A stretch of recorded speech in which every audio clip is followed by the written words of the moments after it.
भारत स्वशासित जम्मू कश्मीरमा भएको बर्बरतापूर्ण आतंकवादी आक्रमणमा ज्यान गुमाएका सुदीप नेउपाने नेपाली नै भएको पुष्टि भएको छ। उनको नेपाल ठेगाना बुटवल उपमहानगरपालिका 16 का रहेको खुलेको छ।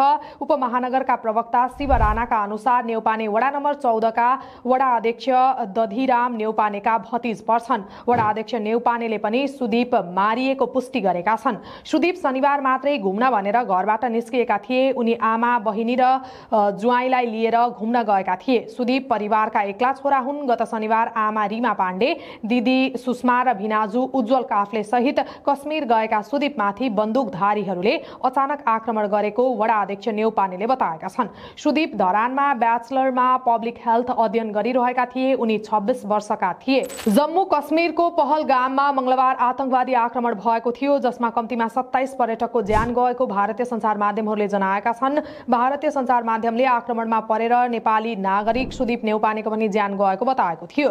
तर नेपालको ठेगाना र आधिकारिकता भने त्यतिबेला पुष्टि हुन सकेको थिएन। प्रधानमन्त्री केपी शर्मा ओलीले समेत घटनाको निन्दा गर्दै नेपाली परेको भन्ने विषयमा भारतीय पक्षसँग समन्वय गरिरहेको बताएका थिए। जम्मू कश्मीरमा मंगलबार 2019 को पुलवामा आक्रमणपछि सबैभन्दा ठूलो आतंकवादी हमला भएको हो। आतंककारीहरूले पर्यटकहरूमाथि अन्धाधुन्दा गोली चलाउँदा 27 जनाको मृत्यु भएको छ। भारतीय सञ्चार माध्यमका अनुसार मारिएकामा एक इटालियन, एक इजरायली, एक नेपाली पर्यटक र 2 स्थानीय नागरिक रहेका छन्। कश्मीरमा यो आक्रमण प्रधानमन्त्री नरेन्द्र मोदी साउदी अरेबियाको भ्रमणमा गएका बेला भएको हो। उनी मंगलबार साउदी जानु अघि अमेरिकाका उपराष्ट्रपति जेडी भान्स भारत आएका थिए। सोमबार अमेरिकी उपराष्ट्रपतिसँगको भेटपछि मोदी साउदी प्रिन्सको निमन्त्रणा मान्न त्यहाँ पुगेका बेलामा भारतमा आतंकवादी हमला भएको हो।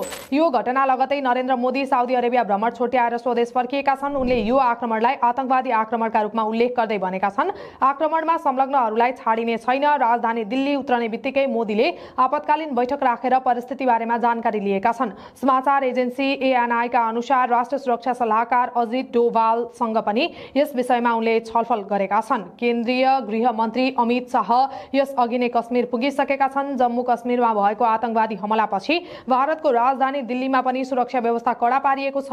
यसबीच यो हमलालाई ध्यानमा राखेर भारतीय एयरलाइन्सहरूले पनि टिकट रद्द गर्न चाहने यात्रुहरूलाई पूरा पैसा फिर्ता गर्ने घोषणा गरेका छन्। एयर इन्डिया एक्सप्रेस र एयर एसियाले अप्रिल 30 का लागि टिकट बुक गरेका यात्रुहरूलाई बिना शुल्क नै भाडा फिर्ता दिने बताएका हुन्। 27 जनाको ज्यान जाने गरी आतंकवादी हमला भएपछि जम्मू कश्मीरको पर्यटकीय क्षेत्र पहलगाममा यति बेला सन्नाटा छाएको छ। चराहरूको चिरबिर र पर्यटकहरूको चहल पहल गुन्जिरहने पहलगाम बुधबार सुनसान देखिएको हो। कश्मीरको सबैभन्दा सुन्दर पर्यटक स्थल पहलगाममा मंगलबार भएको बर्बर आक्रमणका कारण अहिले उक्त क्षेत्रमा आतंक फैलिएको छ।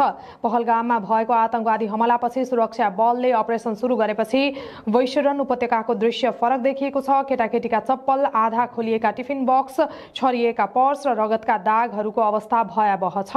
पर्यटकका झोलाहरू रुखमुनि छन्। हिजोसम्म मानिसहरू चढ्ने घोडाहरू पनि डरले भागिरहेका छन्। आक्रमणपछि विशेष गरी दिल्लीका पर्यटक स्थल र शहरको सिमानामा कडा जाँच र निगरानी भइरहेको छ। अर्कातर्फ उपत्यकाका सुरक्षाकर्मीहरूले विभिन्न स्थानमा सवारी साधन जाँच गरिरहेका छन्। जम्मू कश्मीरका धेरै क्षेत्रहरूबाट आक्रमणको विरोधमा भएको प्रदर्शनका तस्बिर र भिडियोहरू पनि बाहिर आइरहेका छन्। पहलगामका स्थानीयले क्यान्डल मार्च गर्दै आक्रमणप्रति आक्रोश व्यक्त गरेका छन्।